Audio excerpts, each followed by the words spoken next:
aku satu adalah mencari keridhaan Allah Subhanahu wa Ta'ala. Masya Allah. Terus tiba-tiba keluar pondok ditinggalin aja. Sedih banget ya. Kalau misalnya intensitas kita dengan Al-Quran itu sedikit dan mungkin semakin jauh, berarti tandanya hati kita kotor. Ya.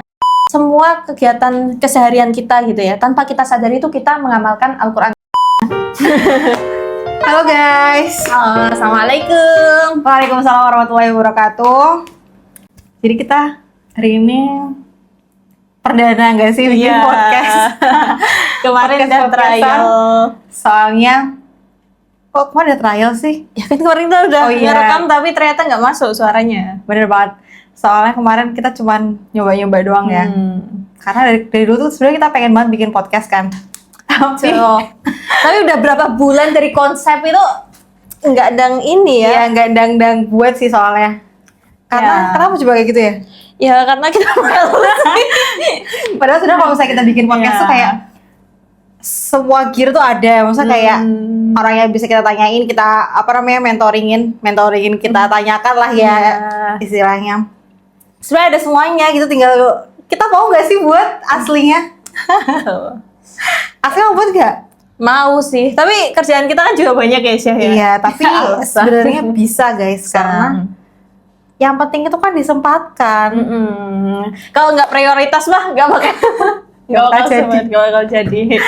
Bener-bener, karena semua itu tergantung prioritas sih.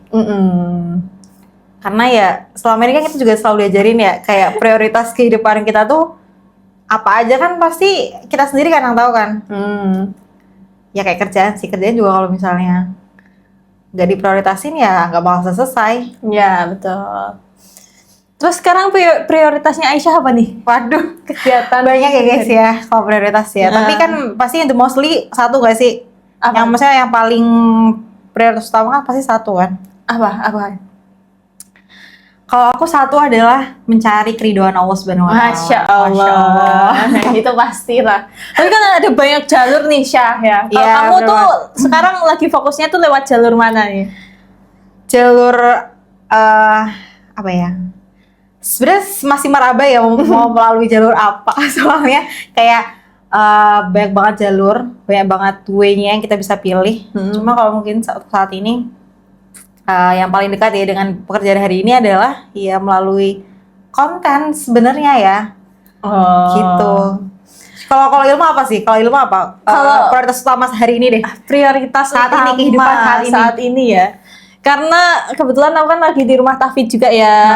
Terus ngurusin kos-kosan. Itu sebenarnya prioritas banget sih, karena memang amanah yang utama tuh itu kalau di Semarang ya. Kalau di luar itu kan sama orang tua kan ya pastinya tetap birrul walidain walaupun jauh gitu. Tapi sekarang prioritas utama tuh jadi musyrifah di rumah tahfidz dan pastinya ngopeni Quran. Karena apa? Karena ya memang sejak awal kan dari dulu di pondok kan menghafal, terus habis itu kuliah kan juga di rumah tahfidz, terus akhirnya jadi musyrifah, kan selalu berinteraksi dengan Quran. Makanya gimana caranya ya, masih alhamdulillah tetap on the track gitu. Terus sekarang tuh gimana caranya aku bisa istiqomah gitu lah sama Quran, itu prioritas utama saat ini. Oke, istiqomah sama Quran. Tapi kira-kira kamu ada keinginan gak sih buat, maksudnya kayak kan kalau istiqomah kan berarti kamu dengan dirimu sendiri gitu kan. Tapi dalam hal ini, kamu pengen gak sih nge-influence orang-orang biar bisa istiqomah gitu? Misalnya aku kan juga dulu penghafal Quran. Masya Allah. Dulu hari ini juga sih masih penghafal Quran, ya Allah, mohon tolongannya. Karena mungkin,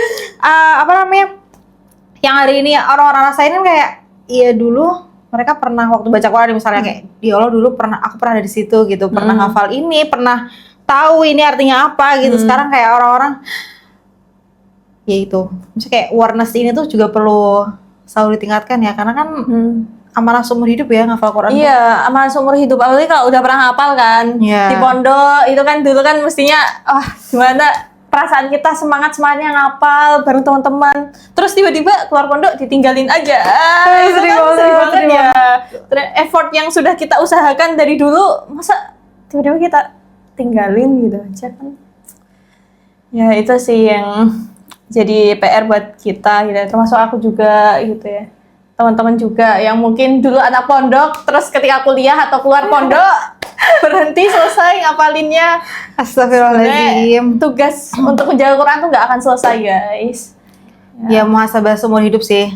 Buat selalu menjaga Quran ya Allah. Masya Allah. Iya, semoga kita jadi orang-orang yang senantiasa minimal ada niatnya sih, minimal ada Iya. niatnya buat selalu paling enggak murojaah. Sebenarnya interaksi sama Quran tuh ada tingkatannya loh. Oh iya, apa aja tuh? Oh iya, yang pertama tuh gampang banget. Kita tuh nggak perlu ngomong, nggak perlu gerak gitu. Dengan apa? Mendengar. Masya Mendengar itu kan udah berpahala ya. Murotalan ya, murotalan. Ya, murotalan gitu. Tapi kadang kan berat ya. Kita terdistrak dengan suara-suara lain kayak, oh lagu ini lebih menarik, podcast ini lebih menarik gitu daripada dengerin Quran. Itu kan juga udah effort ya kita menuju mendengarkan saja. Sekarang tuh distraksinya banyak banget. Tapi sebenarnya menarik sih, soalnya kalau Gen Z sekarang kan sukanya kalau kerja gitu sambil podcastan, sambil dengerin musik gitu ya. Barangkali emang bisa diganti sama Murotal. iya, murotal gitu ya. Benar-benar. Bisa dicoba sih. Terus tingkatan selanjutnya? Selanjutnya membaca. Oh, Membaca ini udah dapat double kita. Kita mengeluarkan suara gitu ya. Kemudian dan mendengarkan dan juga melihat ayat-ayat yang ada di mushaf itu juga termasuk berpahala. Jadi dapat double melihat triple. meskipun nggak baca. Itu juga termasuk. Termasuk karena mushaf itu kan di situ tertulis ayat-ayat Al-Qur'an kan. Nah, itu juga termasuk ketika kita melihatnya saja itu sudah berpahala gitu. Oh, Masya Allah. Berarti cuma buka gini doang itu. Iya, soalnya kan sebenarnya. kalau kita buka itu kan mau nggak mau kita kan pikiran kita kan akan membacanya juga. Oh, tapi misalnya kan kalau Quran itu kan berbahasa Arab ya. Kalau misalnya kita tuh nggak baca Arabnya tapi kita baca artinya, apakah itu juga termasuk? Dia termasuk bukan termasuk deh. Apakah dia akan mendapat pahala juga? Justru semua interaksi kita dengan Al-Quran gitu, walaupun kayak kerasa remeh-temeh kayak gitu, itu semua berpahala. Masya Allah. Berarti sebenarnya gampang banget ya. Gampang banget sebenarnya. Oke. Tapi emang hawa nafsu aja sih, distraksi dari luar tuh sangat Banyak gitu. Variasi. Ya, dan ternyata interaksi kita sama Quran itu dipengaruhi dengan kondisi hati kita. Ketika hati kita tuh bersih, nah karena kan Al-Quran kan hanya untuk orang-orang yang disucikan kan, ada ayatnya itu kan. Apa tuh ayatnya? Kita cari. Ayatnya gimana ya? Ada kok. Iya pasti ada sih. Aku yakin Ustazah ini kalau udah kok aku lupa berkata, pasti ada. Intinya itu.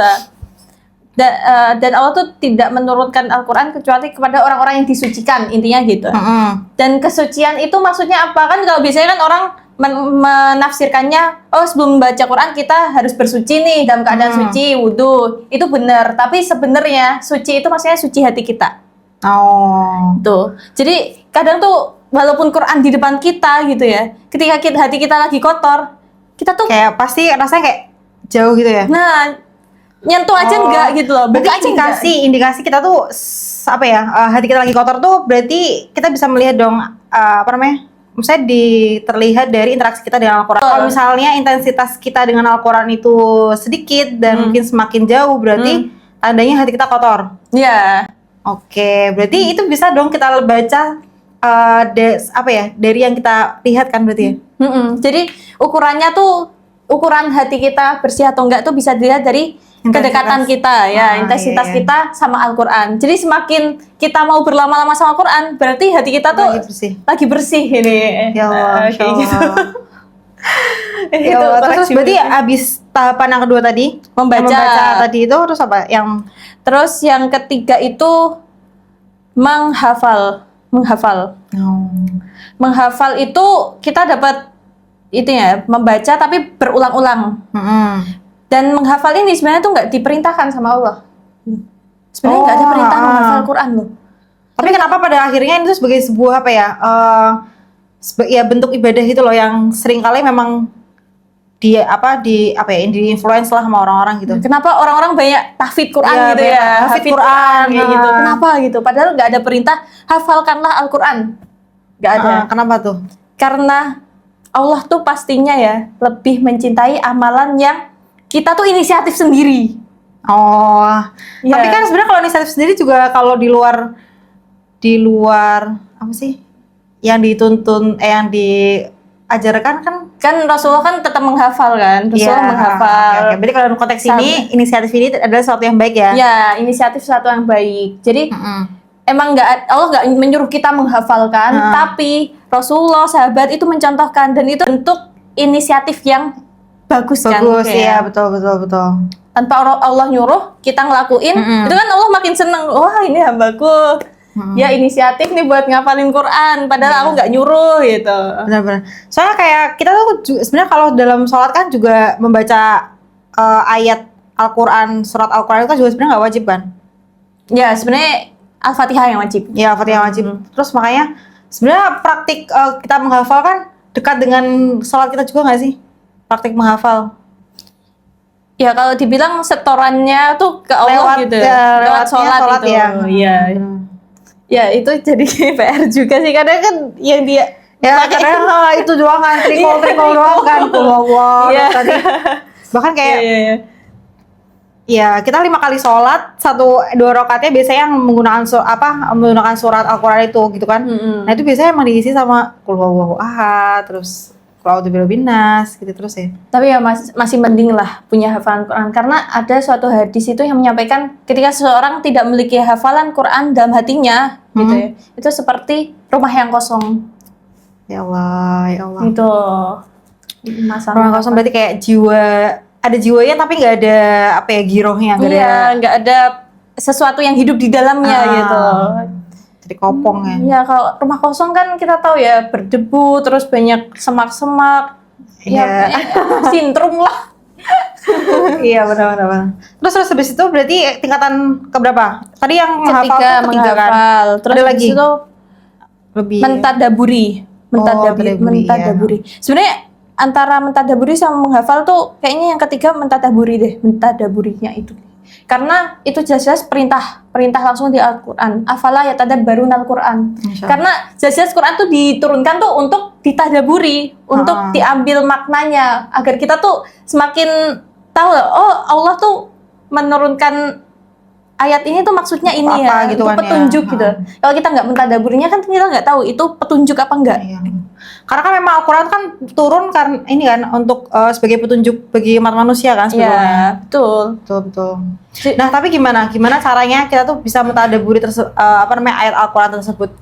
Sebenarnya istimewanya gitu ya, tadabur itu tuh walaupun kita bukan bukan ahli bahasa Arab atau ahli tafsir gitu ya, tapi masing-masing dari kita tuh bisa memaknainya sesuai dengan kondisi kita masing-masing.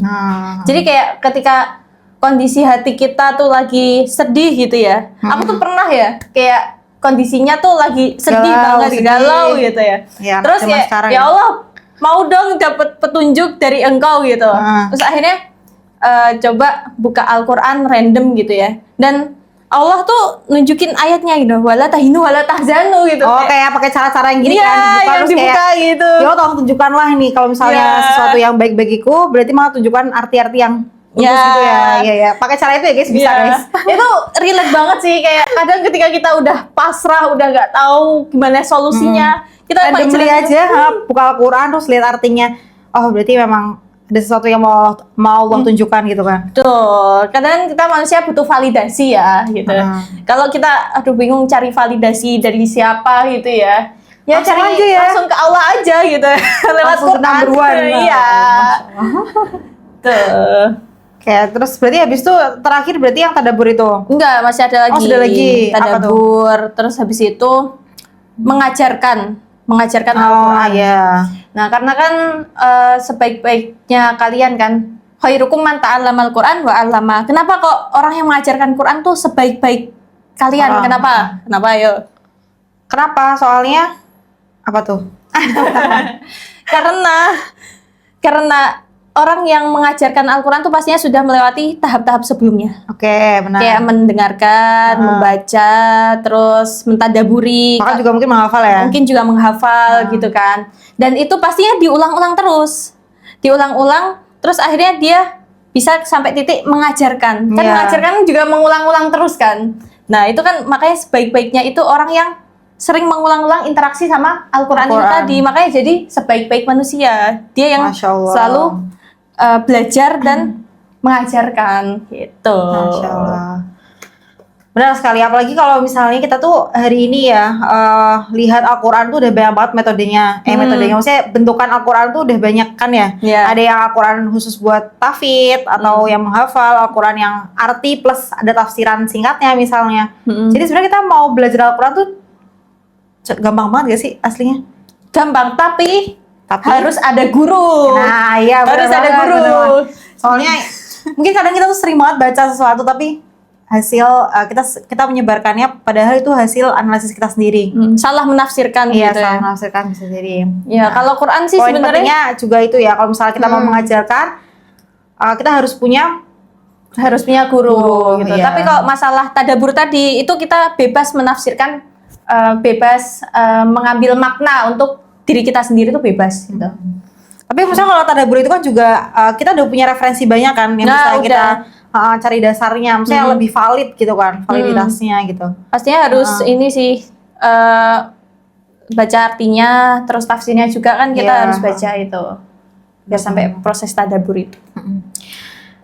Jadi itu salah satu prioritas ilmu sekarang gitu ya, belajar tentang Al-Quran kayak gitu. Belum selesai loh tadi. Oh iya, terus apa lagi? Ada lagi tingkatannya. Habis itu mengajarkan itu kan, terus habis itu berjihad dengan Quran. Yang terakhir, berarti gimana tuh? Berjihad dengan Quran. Itu kita bisa lihat dari saudara-saudara kita yang di Palestina ya, yang di Gaza itu, mereka tuh berjihad dengan Al-Quran.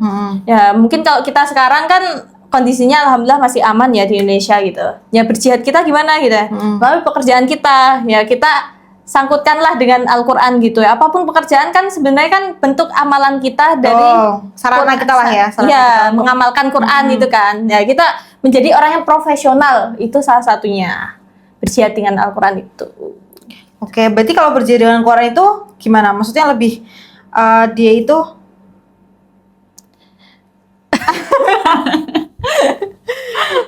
ya pokoknya segala urusan kita gitu ya, amalan-amalan kita, pekerjaan kita gitu. Berdasarkan pada Quran. Iya, berdasarkan dari Quran gitu ya. Berarti kayak yang memberi kita semangat itu juga melalui Al-Quran gitu kan. Nah, betul. Oke, berarti berarti sama aja kayak kita tuh juga maksudnya adalah mengamalkan isian dari Al-Quran tersebut kan, melalui misalnya pekerjaan kita. Iya. Gitu-gitu kan. Karena kan itu dia, Al-Quran itu adalah sebuah petunjukan. Betul. Jadi kalau di Gaza, kalau pejuang-pejuang yang benar-benar berjihad di medan tempur itu kan mereka mengamalkan ayat-ayat yang ada di surah Al-Anfal contohnya gitu ya, kayak pertolongan malaikat dan yang lainnya. Kalau kita bisa mengambil ayat-ayat yang lain gitu ya, kayak ketika kita berdagang pokoknya jadi businessman, business girl gitu kan. Business girl. Nah, itu bisa tuh cari ayat-ayat yang tentang tidak menambahi timbangan, nggak ada riba, mengurangi gitu ya. timbangan, menambahi timbangan nggak apa-apa ya. Ya riba dan yang lainnya tidak dilakukan itu kan juga termasuk berjihad gitu kan. Apalagi di zaman kayak gini kan, ya pokoknya semua aturan kan udah dirusak ya sama manusia gitu kan. Iya benar sih, benar. In this era, in this economy ya. Tuh. Kita banyak kita banyak bergeliat dengan hal-hal yang kayaknya sih bertentangan dengan Al-Quran gitu ya. Tapi mungkin kadang kita tuh nggak menyadari hal tersebut gitu kan. Maka dari itu perlunya kita tuh berniat lah untuk belajar Al-Quran itu tadi ya. Dengan cara yang banyak tadi ya udah disebut sama Ilma tadi ya. Kita benar-benar. Jadi sama aja kayak kita tuh bekerja kita tuh bisa jadi bekerja jadi kita tuh bekerja untuk mengamalkan ayat Al-Quran gitu kan. Sebenarnya mengamalkan Al-Quran itu kalau dibilang ya, emang kamu udah ngamalin Quran gitu kan. Sebenarnya tuh semua kegiatan keseharian kita gitu ya, tanpa kita sadari itu kita mengamalkan Al-Quran gitu. Ketika emang tidak jauh dari sunnah gitu ya, tetap pada sunnah itu ya kita sudah mengamalkan Quran. Tapi kadang kita nggak sadar kalau itu bagian dari mengamalkan Quran. Iya itu dia. Mungkin karena ketidaksadaran itu kita perlu mencari kesadarannya nggak sih? Iya betul. Iya. Jadi ketika tidak sadar, ketika nggak sadar kan otomatis kita nggak tahu. Dan itu kan karena kita kurang mentadaburi atau kita nggak tahu makna dari Quran gitu. Benar. Jadi apa? Jadi ya gitu. Ya Allah. Kan tadi tentang prioritas kan? Iya. Oh iya, prioritas ya. Nah, ada satu insights yang apa yang aku sampaikan tentang prioritas ya. Tadi kan ya masing-masing udah ngasih prioritas masing-masing kan. Kayak sebetulnya ini as muslim ya, as muslimah hari ini kita kan ujung dari kita dari hidup di dunia itu pengen apa sih? Di dunia ya. Maksudnya kita ujung di di dunia dunianya. kan kita ujungnya pengennya Husnul khotimah. husnul khotimah, terus kita pengen masuk surga kan. Hmm. Ya sebenarnya akhirnya sarana-sarana kayak tadi ya, bentuk beribadah dalam tadaburi Quran, terus misalnya kayak beribadah melalui pekerjaan, itu adalah sebuah sarana yang kita untuk mendapatkan surganya Allah sih gitu. Jadi Ya, ya mungkin yang hari ini kita perlu apa ya, semakin aware tentang hal tersebut, atau tentang kayak tujuan hidupmu ngapain sih. Mm-mm. Nah itu kita perlu di apa ya, perlu diulas-ulang lah. Iya. Bahkan Biar- ini breakdown-nya tuh bukan breakdown mulai dari kita tuh pengennya apa, tapi surga mana yang kita pengen. Iya benar. Jadi kita Nah. mulai dari ujungnya dulu nih. Ujungnya surga Kayak, mana yang pengen kita masukin, kan ada banyak tuh pintunya. Nah terus ternyata surga umpamanya Aroyan nih aku cocok karena aku suka puasa. Akhirnya Iya. di breakdown ke bawah. Aku umpamanya sebulan ini harus puasa berapa kali ya itu, karena aku mengincar surga itu. Kalau perempuan mah semua pintu bisa ketika menjadi apa, istri yang soleh. Iya, masya Allah.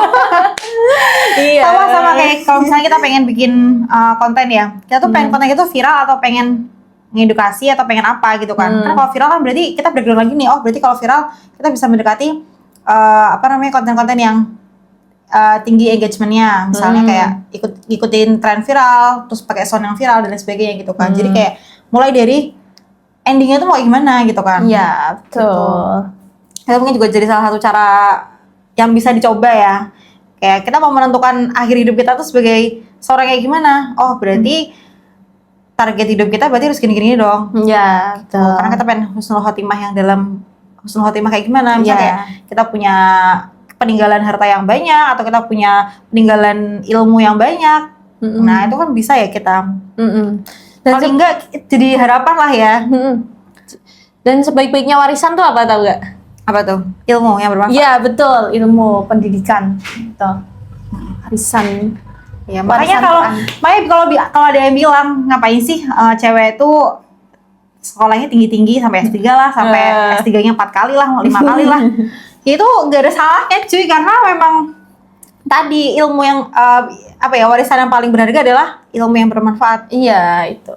gitu. Karena belajar kan sampai liang lahat. Betul. Seumur hidup. Iya, kita jadi belajar ibadah terpanjang bertahun. adalah apa coba? Apa? Ibadah terpanjang adalah Menuntut ilmu. benar sekali. Ya. Kalau bilang menikah adalah ibadah terpanjang, hoax itu. Bener sih. Kan the rest of my life kan kalau orang nikah bakal dihabiskan sama pasangan. Iya, tapi ibadah terpanjang tadi menuntut Iya, tapi ilmu. benar. Tapi kan dia termasuk juga nggak sih? Tapi nggak sepanjang menuntut ilmu. Iya. Masuk. Sepakat. Oke guys, Oke. next apa ya? Topik apa yang pengen kita bahas bareng? Tulis kolom komentar. Ya, tulis kolom komentar ya. Dadah, terima kasih. Assalamualaikum warahmatullahi wabarakatuh. Waalaikumsalam warahmatullahi wabarakatuh. Dadah.